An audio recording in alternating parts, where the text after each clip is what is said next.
What are your memories of the York Foundation and Terry Rounds? I like Terry a lot. She was really nice. I mean, she and I used to ride together, which was kind of funny because, wherever her car was, there'd be 25 guys' numbers, and all that because all the guys like dug her, and they were all hitting on her. And I mean, I don't know why she rode with me.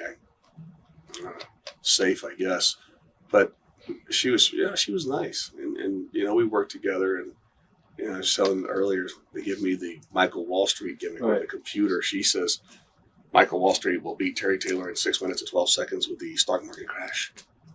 We go out there, 6 minutes, 12 seconds, boom, he beats me, 1, 2, 3. He goes to the WWF, becomes a big star. Whoops, we got to slide somebody in there. So they put me in that gimmick, or whatever, Terrance Taylor. She punches the stuff in, says Terry Taylor's going to, well, he ain't never going to win another match, but I mean, she says he's going to win in 4 minutes and 8 seconds, and I get beat. Same computer, same gimmick, different personality, same booker, and it just wasn't the same. So, what are your memories of your matches with Dustin? What was he like to work with? I don't know. Did I work with Dustin? I thought you worked with him. I don't think so. Never? No, maybe not. Not never. I don't think so. Okay. What about you? Now, when you went back to WCW, how were things different? I think Jim Hurd was the boss. And he gave me a chance. I was making $300 a match. I was working 30 times a month. I was doing okay. But just kind of in the middle. Right. I think I was there for a year or 2 years. And then something happened. I went back to Titan again for 1 year. As terrific Terry Taylor. And they were cutting back, and they said, a lot of you guys are going to have to be splitting bookings and all that. And I said to Vince, look, there's a lot of younger guys here that need the bookings more than I do. I said, if you just let me go, let them have it. And I was honestly going to go back to Florida. I didn't know what I was going to do. And I called Atlanta. I don't know who, maybe it was Ole again, I don't remember, or Rick. But somebody said, come back. They gave me a job, and I think that was like in 94 or 95. Now, before that, you wrestled, I think it was Bash 91 Scaffold match with Bobby Eaton and PN News, and I think Steve Austin was in the match too, right? What are your memories of that Scaffold match? My first memory was that they didn't have the bridge part of the scaffold. They left it. So the one they had was made and just thrown together at the last minute. The other part was I knew we had a 500-pound guy up there on a makeshift scaffold. I'd had probably 5 or 6 knee surgeries. Steve Austin's knees were as bad as mine. Bobby, it was too high, couldn't take the bump, and if PN News would have taken the bump, he'd have gone all the way through to China. So, Dusty had booked it because he was, thinking Midnight Express, Rock and Roll Express. He wasn't thinking Steve Austin, Terry Taylor versus PN News and Bobby Eaton. And we thought Bobby was going to take the bump, and Bobby's like, can't do it, Terry, no, can't do it. I told Dusty I can't do it, so they changed the rules, and it was probably the worst stinker in the history of all recorded time. But, to put guys up there at risk with a makeshift scaffold, and not beforehand saying somebody's going to have to fall 20 feet. It's kind of hard. I wouldn't have asked somebody to do that. Okay. What about your matches with Tom Zenk? Tom was a good guy. I hated him. He would be pale as a sheet, flat, and would just sit there and do a set of push-ups, and even his calves would pump up. He was phenomenal. And a gifted guy, but wasn't eaten up with the bullshit part of the business. He saw it differently. And I'm a huge fan of Tom Zenk's. He was a guy that, liked the girls, and he said he liked the girls. Actually, he hated the girls because they loved him. It was a weird thing. He treated women horribly, and he couldn't run them off. And I'm like, I'm a nice guy. Why don't you talk to me? Hey, I don't want you. I want him. What are your thoughts on his recent outburst on WCW? What outburst? He just went on Meltzer's radio show and stuff like that, and just talked bad about the company and stuff like that. If you didn't hear it, I'm not going to even ask you about it. So, okay. I didn't hear it. Okay, never mind. What are your memories of your matches with Brian Pillman?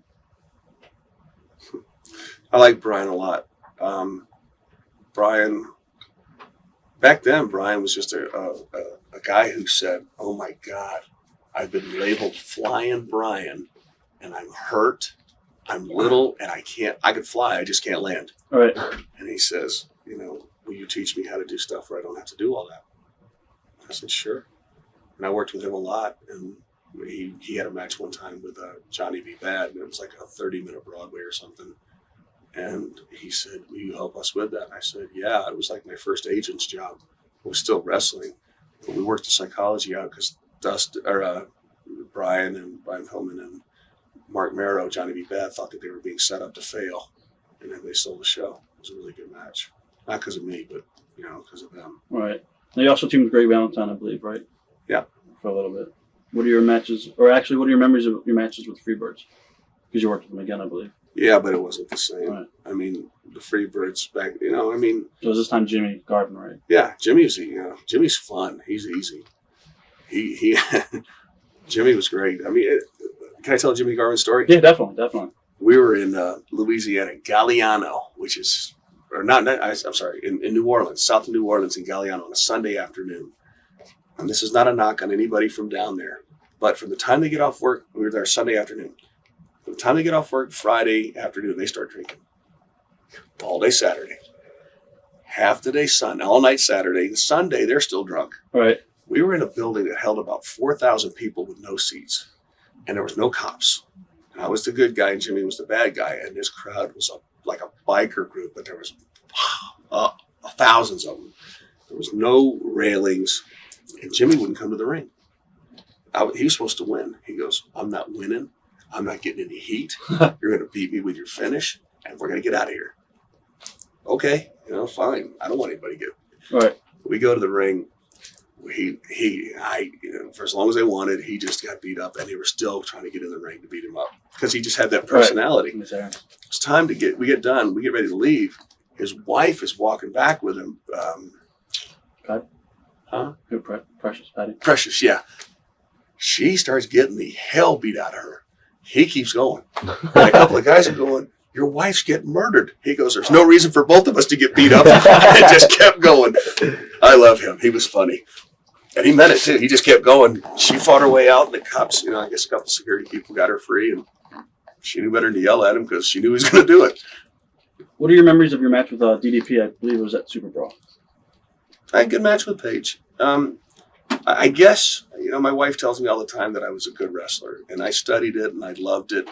And it's so long ago, and we were so busy and worked so hard. I don't know if I was good or not, but Paige asked me, says, look, I'm going to be in the wrestling part of this. Will you work with me? Says, you can make me look good, and you can teach me. I said, sure. By then I knew what my role was. I was never going to be a big star.